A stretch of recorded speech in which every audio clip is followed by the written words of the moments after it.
28 de octubre de 2018. A la 1 de la mañana, en una habitación de un hotel 5 estrellas, un hombre cubierto con un gorro en la cabeza intentó entrar a una habitación ocupada por José Antonio del Valle. El hombre insistió en que se trataba del personal de limpieza y que en ese momento, a la 1 de la mañana, tenía que realizar las labores, a pesar de que la puerta tenía el letrero puesto en no molestar. La obstinación por ingresar a la habitación no se detuvo hasta que el personal de seguridad llegó a asistir el incidente. Luego, tras un interrogatorio, la policía encontró varias inconsistencias en las aseveraciones de aquel hombre, tales como que ni siquiera portaba uniforme ni equipo de limpieza, o incluso que no pudo ofrecer detalles sobre cómo hacer el aseo de la habitación. Este sería el primero de una serie de episodios que una empresa especializada en seguridad en Europa consignó en un reporte en el que concluyó que José Antonio del Valle era víctima de una campaña continua de vigilancia, acoso e intimidación, precisamente en medio del proceso legal que emprendió contra Coca-Cola.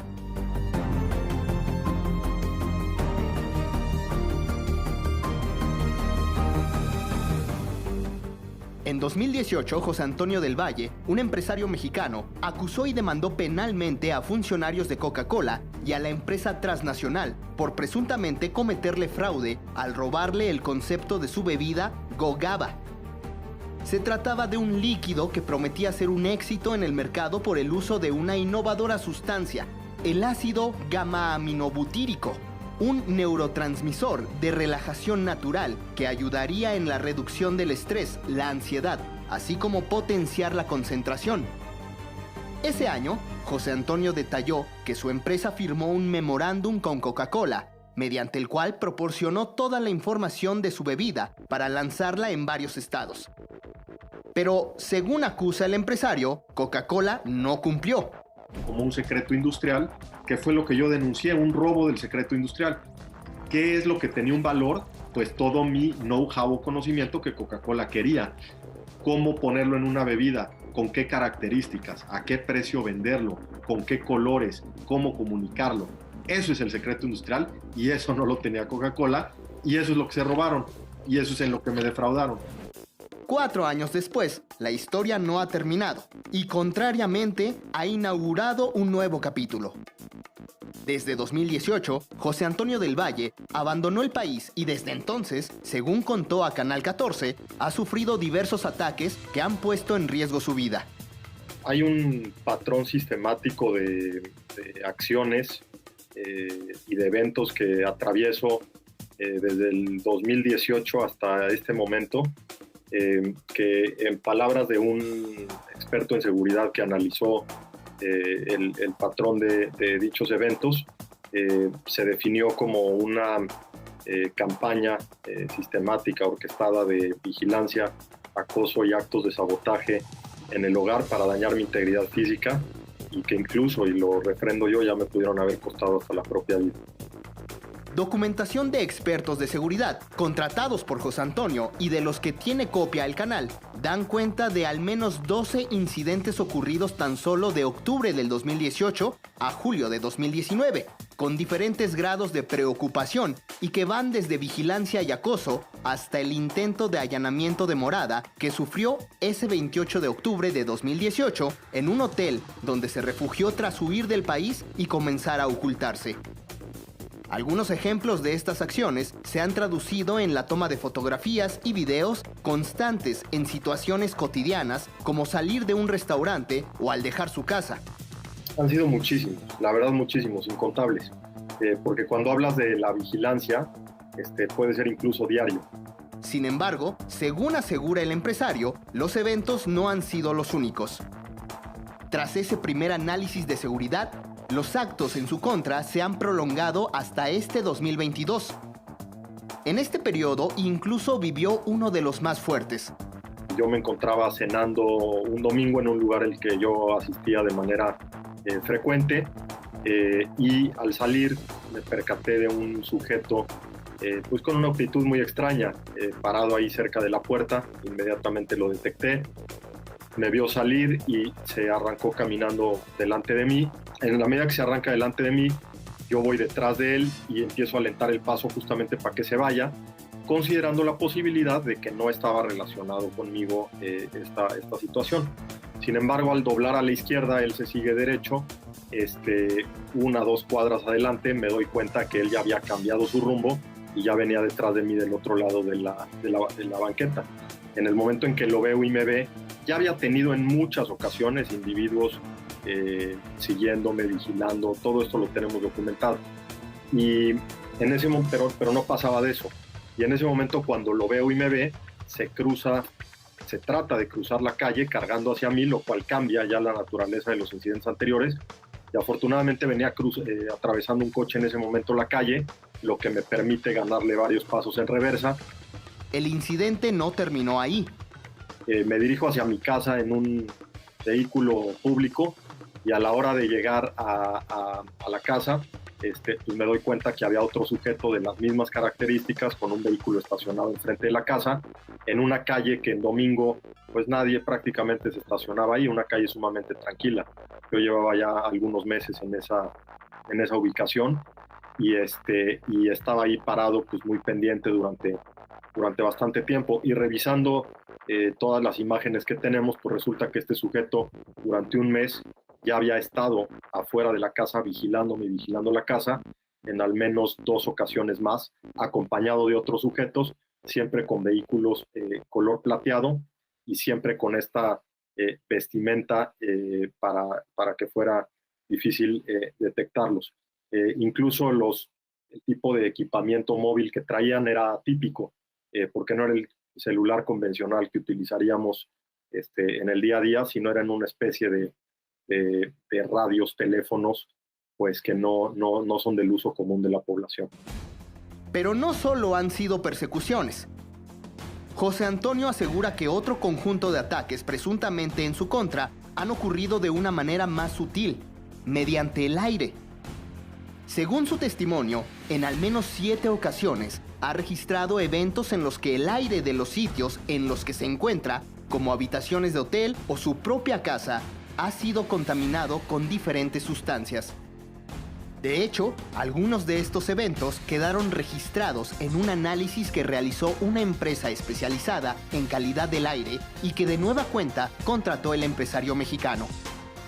Los documentos en posesión también de Canal 14 detallan cómo por lo menos en 6 meses en los que se realizaron diferentes pruebas a diferentes habitaciones utilizadas por José Antonio, todas resultaban plagadas de un aire insoportable. En las habitaciones en cuestión identificadas por el cliente, de las que ha tenido que mudarse por la insoportable calidad del aire, se han registrado ya sea niveles considerablemente elevados de dióxido de carbono, hasta 6 veces los niveles saludables recomendados y/o cantidades sustancialmente más altas de partículas peligrosas en el aire, hasta 20 veces, y/o un nivel considerablemente más alto de compuestos orgánicos volátiles, hasta 20 veces los niveles de salud recomendados. Esta contaminación, según asegura José Antonio, derivó en afectaciones a su salud. Me empecé a sentir muy mal, mi salud en general empezó a disminuir y a comprometerse de manera dramática, al grado que 3 diferentes médicos generales no tenían una explicación de qué era exactamente lo que me pasaba. Mis días se acortaban cada día más, y el último día que estuve yo en esa vivienda, mis días ya prácticamente estaban reducidos a 3 o 4 horas. Incluso me quedaba dormido terminando de comer, cuestión que se terminó inmediatamente cuando salí de ese lugar. Me tomó tiempo recuperarme. Una evaluación médica a la que se sometió el empresario durante ese periodo mostró síntomas como dificultad grave para tragar, opresión en el pecho, taquicardia extrema, bradicardia, debilidad muscular y disociación sensoneural, entre otros. Para el mexicano, no han sido casualidades. Los percances iniciaron coincidentemente en 2018, año en el que inició varias denuncias penales en contra de Coca-Cola y algunos de sus funcionarios, y mismo año en el que por seguridad decidió abandonar el país.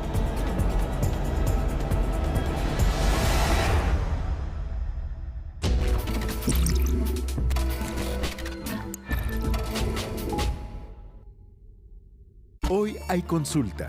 ¿Ya mandaste tus dudas a la línea directa de WhatsApp?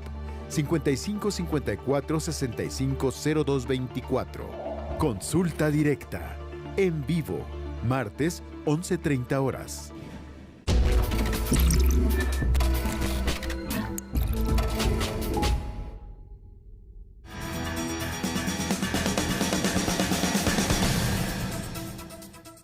Las presuntas acciones de vigilancia, acoso y hasta contaminación de aire que ha denunciado José Antonio iniciaron en 2018, a la par que su denuncia por el supuesto fraude que le cometió Coca-Cola en el robo de su producto.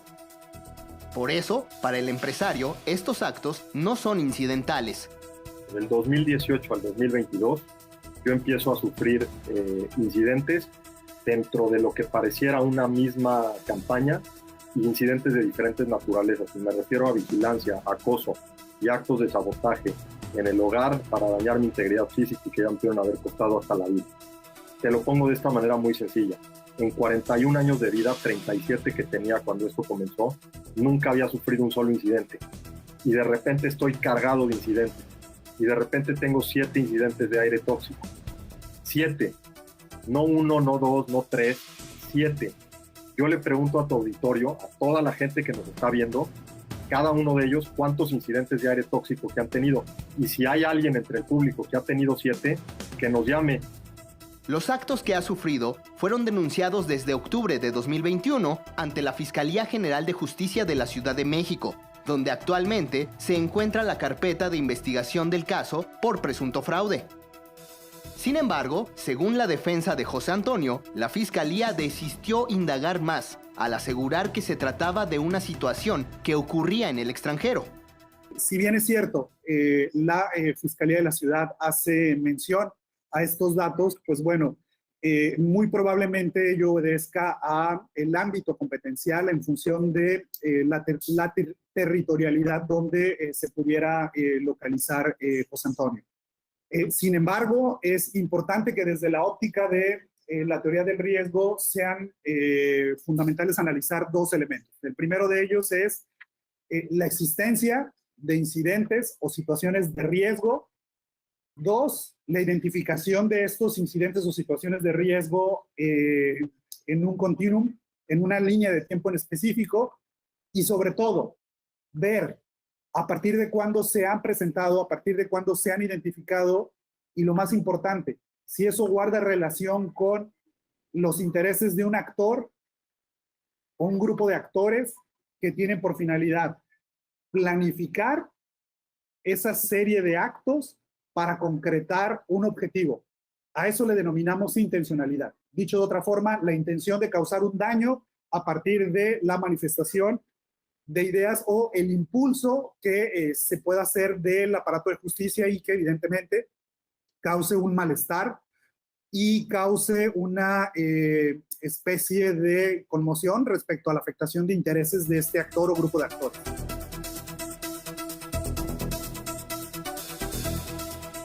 De manera directa o indirecta, pero con pequeño o máximo grado de responsabilidad, se los atribuyo a Coca-Cola, por lo que te acabo de referir. Yo no tengo enemigos y mucho menos un enemigo que tenga las capacidades económicas y de alcances internacionales para orquestar la campaña que yo he vivido, que además ha sucedido en diferentes territorios geográficos. Entonces, o sea, si las órdenes vienen de la máxima autoridad en Coca-Cola, no te lo puedo asegurar. Si vienen de un empleado de Coca-Cola, no lo sé. Si vienen de un embotellador que les está haciendo el favor, no lo sé. Pero lo que sí te digo es que en el mínimo o en el máximo grado de responsabilidad, los hechos se tienen que regresar a Coca-Cola. Sin embargo, un antecedente es clave. Activistas en otras partes del mundo han denunciado haber sido acosados e intimidados por Coca-Cola, luego de emprender litigios o campañas que podrían afectar sus intereses. Uno de estos casos es el de Javier Correa, secretario general del Sindicato Nacional de Trabajadores del Sistema Agroalimentario en Colombia, Sinaltrainal, y obrero de Coca-Cola FEMSA en Bucaramanga, Colombia. Sinaltrainal es una organización integrada por trabajadores y trabajadoras de diferentes empresas del sistema agroalimentario en Colombia, principalmente corporaciones multinacionales del tamaño o más conocidas como Coca-Cola, Nestlé, Kraft, Sodexo, entre otras, alrededor de 66 empresas en las que tenemos presencia. Estamos exigiéndole a las corporaciones, entre ellas a Coca-Cola FEMSA, pues que tenga una conducta acorde con el respeto a lo que ellos han venido denominando como la responsabilidad social empresarial, que tiene que ver con impactar lo menos posible el medio ambiente y adoptar una conducta pues que socialmente sea coherente para el bienestar de la población. En la década de los 90, el sindicato denunció que las embotelladoras de Coca-Cola en Colombia utilizaron grupos paramilitares para intimidar, amenazar y matar a sus trabajadores. En ese momento se estaba dando en Colombia, el país estaba siendo gobernado por un gobierno de ultraderecha, muy ligado al paramilitarismo, al narcotráfico, con unos niveles de corrupción supremamente fuertes. Veníamos denunciando, pues teníamos evidencias de presencia de los territorios donde tenían o hacía presencia Coca-Cola con sus embotelladoras, sus centros de distribución, sus zonas de venta. Y pues alrededor de ello logramos detectar algunos integrantes de grupos paramilitares, como el hecho que sucedió, por ejemplo, en 1996 en la embotelladora de Carepa, donde grupos paramilitares entran a la embotelladora, amenazan a los trabajadores, los obligan a renunciar al sindicato, permanecen dentro de esa embotelladora por varios meses, asesinan a varios de los integrantes de Sinaltrainal. La empresa en ese momento tenía que sentarse con el sindicato a negociar un pliego, no lo hizo. La respuesta que recibimos fue el mismo día que por ley tenía que sentarse a negociar, fue iniciar con un proceso de asesinato, de desplazamiento, de destrucción del sindicato, incluso de la quema de la sede sindical.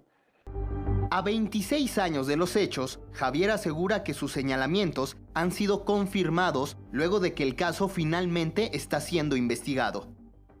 Hoy podemos decir que eso que veníamos denunciando en ese momento, pues ya no solamente deja de ser una hipótesis, sino que se convierte en una realidad. Recientemente yo fui llamado por una de las fiscalías en Colombia de la Jurisdicción Especial de Paz, porque allí está siendo sometido bajo esa jurisdicción uno de esos paramilitares, que es Ramón Izaza, quien en su momento nosotros denunciamos que la empresa Coca-Cola se había reunido con su jefe máximo del paramilitarismo en Colombia, Carlos Castaño, en el nudo de Paramillo, y con Ramón Izaza. Y se cuenta, pues desde ese entonces se denuncia, incluso en medios escritos públicos se dijo cómo se habían reunido, habían departido, había sido una reunión muy efectiva para los representantes de Coca-Cola. Pues hoy estamos siendo llamados a esa instancia de la Fiscalía para que demos testimonio de esa reunión entre funcionarios de Coca-Cola y representantes o comandantes paramilitares como Carlos Castaño y Ramón Izaza, que hoy se encuentra a instancias de la Jurisdicción Especial para beneficiarse o obtener rebaja de penas por esos delitos que han cometido en el país. En el caso de Colombia, las amenazas no solo llegaron de manera grupal al sindicato, también particularmente. Javier asegura que desde entonces inició una campaña de intimidación en su contra. Se desató una persecución permanente. Inicia con el que un funcionario de la empresa ingresa a mi casa sin autorización, presiona a mi familia para que me obligue a renunciar al sindicato, y de ahí en adelante empieza toda una campaña donde se viene el sacarme del puesto de trabajo, vienen las amenazas de muerte, los llamados descargos para suspender el contrato de trabajo, inician las judicializaciones penales en mi contra, donde la empresa a través de funcionarios pues intentan que se me responsabilice de hechos, por ejemplo, de daño a la empresa, de atacar el buen nombre, de injuria, de calumnia. al punto en que en 1996 soy víctima con otros trabajadores de unas falsas acusaciones. Unos trabajadores tuvieron que pagar injustamente cárcel, yo estuve con orden de captura. La empresa pues no ha parado esa persecución. Actualmente le ha solicitado a un juez de la República en la ciudad de Bucaramanga que autorice mi despido, y toda esa persecución pues tiene mucho que ver del interés que ha tenido la empresa en diferentes momentos de proponerme de que renuncie al contrato de trabajo, de que permanezca en silencio ante sus malas prácticas, incluso como en algún momento se atrevieron a decirlo, a insinuarlo, de que tenía incluso que abandonar el país como un mecanismo de acuerdo. Y pues entiendo que pues todo esto me pasa sencillamente porque pues asumo públicamente el decir que es lo que viene haciendo Coca-Cola, no solamente con los trabajadores, el tema de las amenazas, los despidos, las sanciones. Yo asumo de que esto pues no ha parado por parte de la transnacional, porque me ve como a un estorbo, como algo que hay que quitar del camino, y pues yo he logrado, pues en medio de todas las dificultades que eso genera, de miedo, de intranquilidad para la familia, pues he logrado soportar, resistir, hacerle frente a esa situación. Por el caso de Colombia, en el año 2000, sindicatos y activistas de otras partes del mundo iniciaron un boicot a los productos de Coca-Cola. Uno de estos activistas fue el estadounidense Ray Rogers. Originally, I got involved when a couple of esteemed human rights attorneys came to me and said, Ray, we have a serious problem. We need your help. They had filed lawsuits against the Coca-Cola company and its major Latin American bottler, Coca-Cola FEMSA. That lawsuit charged Coca-Cola with complicity in the systematic intimidation, kidnapping, torture, and murder of union leaders and family members. Now, there was also, that sounded like, I can't believe this. I told them I had to investigate myself for a couple of weeks, which I did. And I found that the same situation that was happening in Colombia had happened in the 70s and 80s in Guatemala and was still happening in Guatemala. So they had a lot of credibility. And then we developed what's called the Campaign to Stop Killer Coke and created a website, killercoke.org. Ray aseguró al canal que tras asistir a una reunión anual de Coca-Cola para plantear lo ocurrido en Colombia, recibió un citatorio legal. By the way, I should add another one here. This is really good. For people in Mexico that may not know what the Securities and Exchange Commission is in the United States, they are a major government body that covers everything going on with corporations in America.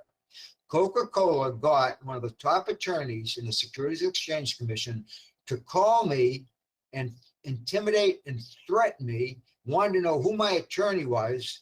And I asked him why. And then when he told me why, I started laughing at him. I said, oh, it must be that Coca-Cola sicked you on me because of my activities at the annual meetings. Well, I am not going to hire an attorney. I'm not going to play by your ground rules. I'm going to fight you in the arena of public opinion. And I know how the Securities and Exchange Commission works. Tanto Javier como Ray fueron consultados respecto al caso de José Antonio. En mi opinión, sí hay unas prácticas muy parecidas. O sea, empezando porque, bueno, se trata independientemente de que un hecho no es laboral en el fondo y el otro es un hecho de reclamar un derecho sobre una patente, un origen de un producto, una marca. Pues hay un juego de intereses de por medio, que es lo que unifica, y hay una respuesta muy similar. Es decir, uno toma el caso nuestro, pues se ataca la vida, se intranquiliza a la persona. El caso de nosotros, por ejemplo, en el tema laboral, es un incumplimiento también, no son unos acuerdos. Nosotros tenemos unos acuerdos firmados con Coca-Cola a través de una convención colectiva de trabajo. Y el problema inicia también ahí porque la empresa lo incumple, la empresa lo interpreta a su manera. La empresa busca dilatar, hace la trampa, busca mecanismos legales para usar la justicia como herramienta a su favor, usa el poderío pues, a través de de la influencia, la incidencia que pueda tener en determinados sectores de la justicia. Entonces, nosotros vemos que es un caso muy parecido. You know, in the case of Jose Deval, his case is very similar to what has happened to me, the way that Coca-Cola has tried to intimidate and threaten him to back off. And Mr. Deval, who I work closely with, fortunately, is not going to back down, nor are we at the Campaign to Stop Killer Coke going to back down. And we are going to support him fully. And we're going to continue to go after Coke around its massive worldwide human rights violations, and particularly the terrible things that they're doing in Mexico and Latin America. Te cambia la vida totalmente y no le voy a dar el gusto a las personas que han provocado esto, que seguramente verán el documental, para decirles en qué forma la han afectado, la han trastocado, pero de que te cambia la vida, por supuesto que te cambia la vida, y no solo te la cambia, te la destruyen para siempre. Mi vida nunca va a volver a ser la misma. ¿Por qué? Porque viví cosas que nunca tuve que haber vivido, esa es la verdad, y que ningún individuo en este mundo debería de vivir, porque la situación que yo estoy enfrentando, y afirmo en esta entrevista, que yo no tengo ningún enemigo conocido, ni pequeño ni grande, ni disputa fuera de la que tengo con la corporación Coca-Cola, y que además, revisando diferentes casos de personas o organizaciones a las que se enfrenta Coca-Cola, hay un patrón de comportamiento que es el mismo siempre. Canal 14 pidió un posicionamiento oficial a Coca-Cola respecto a los señalamientos de José Antonio del Valle. Hasta la publicación de este reportaje, no obtuvo respuesta. Quiero una botella de Coca-Cola.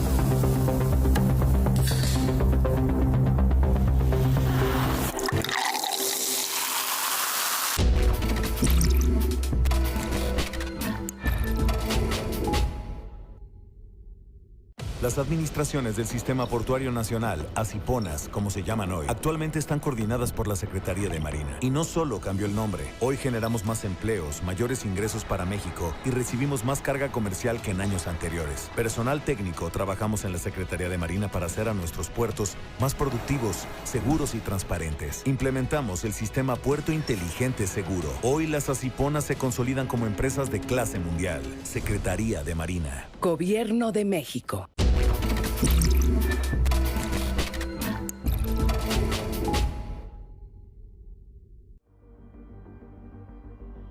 La investigación judicial del caso tampoco ha avanzado.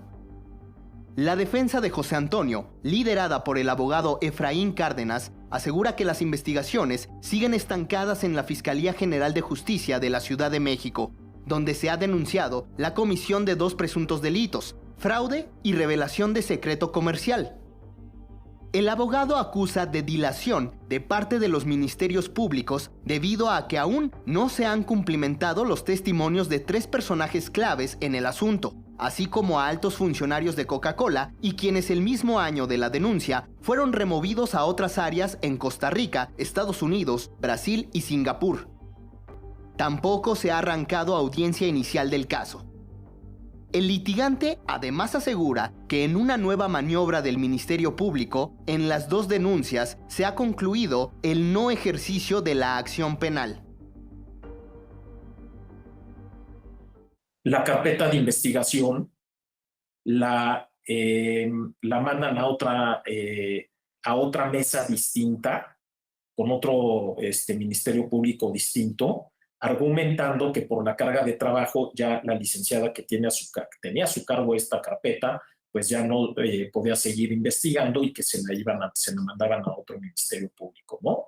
Entonces, pues así fue, le mandan la carpeta de investigación a un servidor público distinto, persona que se tardó meses en supuestamente estudiar la carpeta, que la iba a revisar, que la iba a ver y que después estaría en aptitud de seguir con las diligencias pendientes y de recibir, en dado caso, datos de prueba adicionales, si es que él consideraba que faltaban datos de prueba adicionales, ¿no?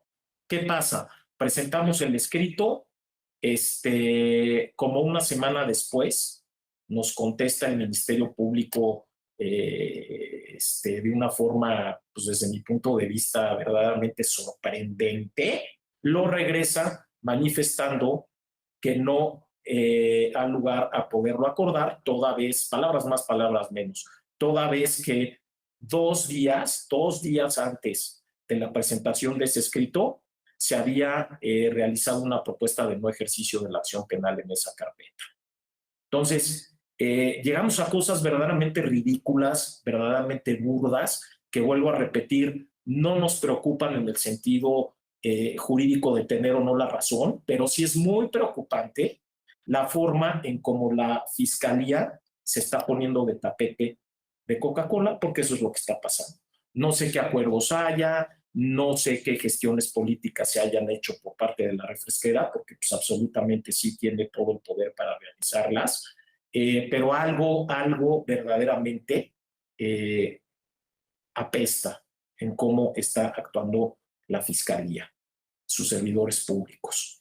Esto aunado a que semanas anteriores, o más o menos por así decirlo, 2 meses anteriormente, la carpeta de revelación de secreto también la mandaron en una propuesta del no ejercicio de la acción penal que está ya autorizada por la Fiscalía, en la que dicen cosas tan ridículas, ¿no?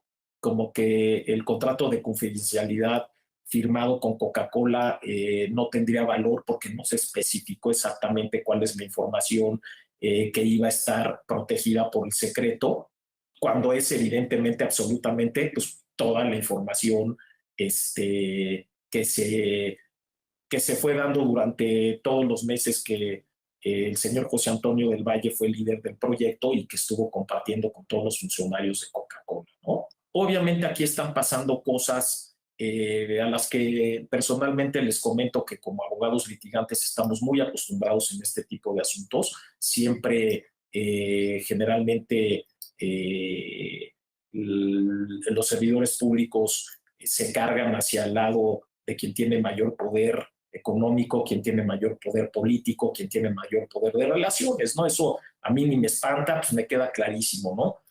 La defensa impugnó el no ejercicio de la acción penal ante un juez de control, que este septiembre le dio la razón, asegurando que la Fiscalía no habría agotado todas las líneas de investigación dentro del proceso.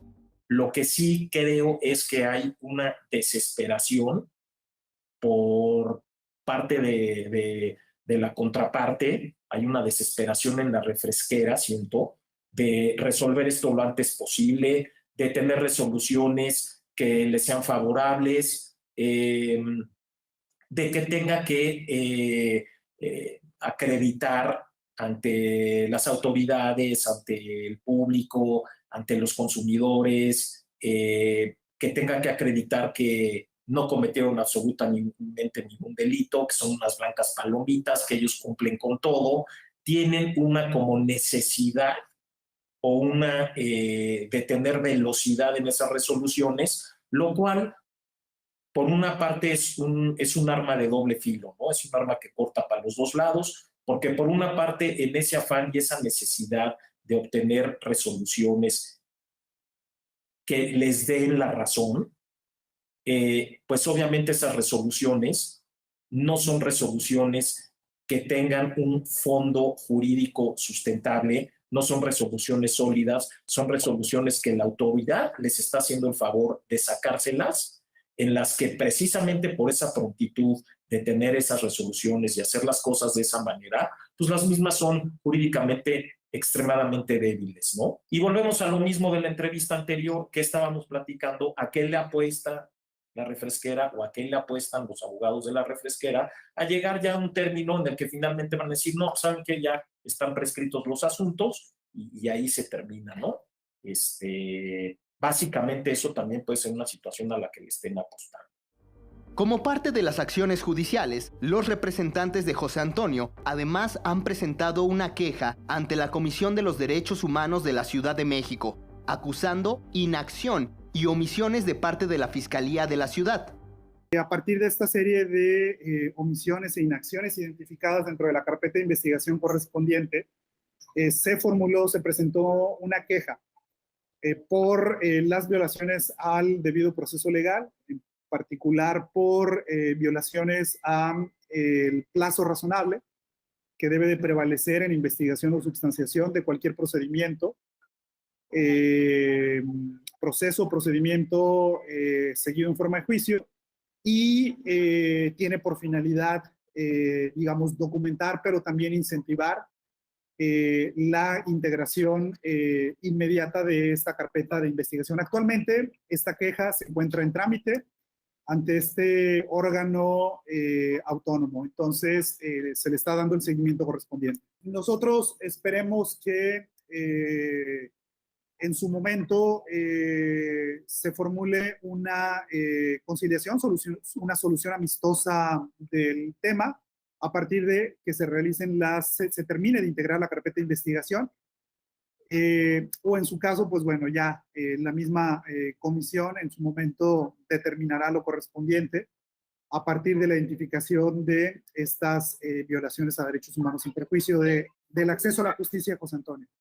Mientras el caso sigue su curso, José Antonio reclama que a 4 años de esta historia ha perdido lo más importante, su libertad. En el principio yo buscaba principalmente una compensación del daño por el daño que se le había hecho a mi trabajo de 10 años. Hoy, después de que no he visto a mi familia en X número de años, y como siempre lo he sostenido, perdí país, familia, amigos y negocio, lo que busco es justicia. Y los que hicieron esto, que paguen las consecuencias. Para eso hay leyes y para eso hay sistemas de procuración de justicia, que en México desgraciadamente no está funcionando. Es un caso emblemático que lo podemos equiparar, guardando sus proporciones, sobre todo por el tipo de derecho que se está reclamando, que se está solicitando, que se está exigiendo se haga justiciable. Pero es un caso emblemático en función de la simetría que hay respecto a los actores que están vinculados en esta controversia.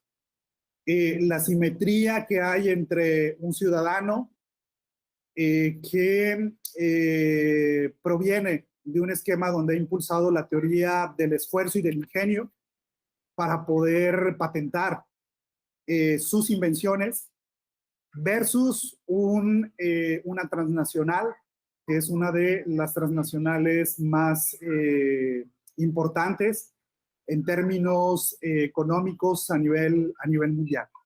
Esta sola ubicación o contextualización de los sujetos, de los actores, pues evidentemente lo hace un caso emblemático. Él no tiene absolutamente ningún otro medio más que levantar la mano, más que juntar y hacerse de la empatía del público en general, de los consumidores, de los innovadores, ¿no? Que de alguna forma levanten la voz, que se haga sentir.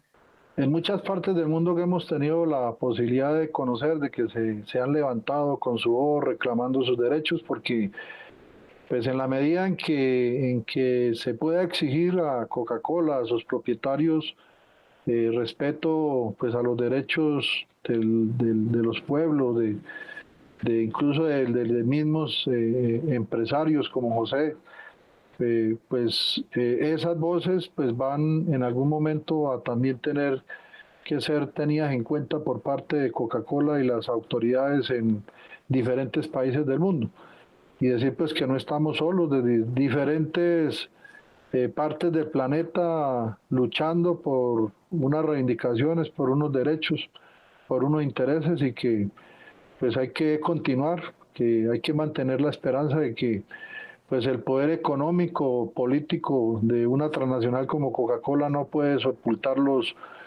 sueños y sobre todo los derechos que tienen los diferentes pueblos del mundo.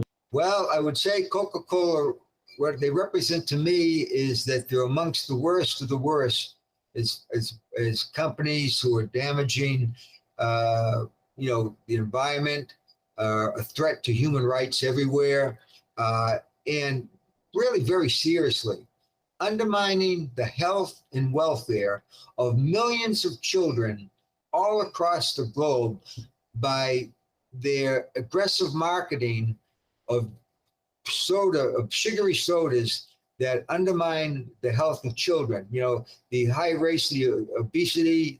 Pues yo lo que le quisiera decir al auditorio que nos ve y nos escucha es que por favor no vean todo este caso como un tema económico o de cantidades exorbitantes de dinero o de unos refrescos.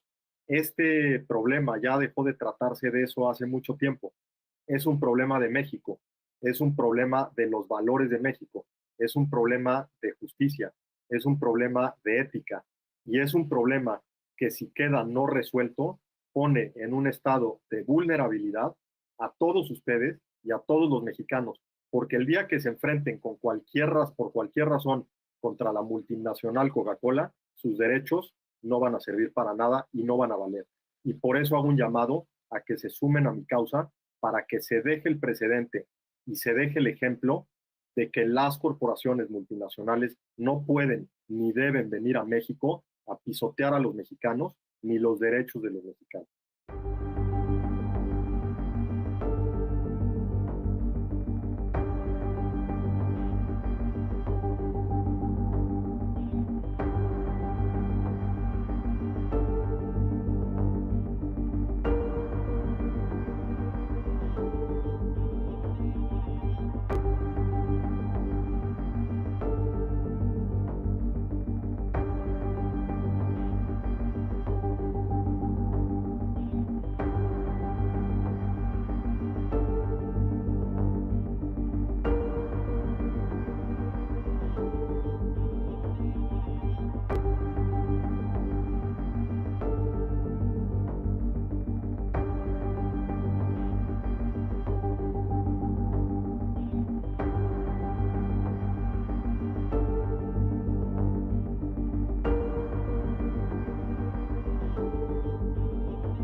A continuación, reportaje 14.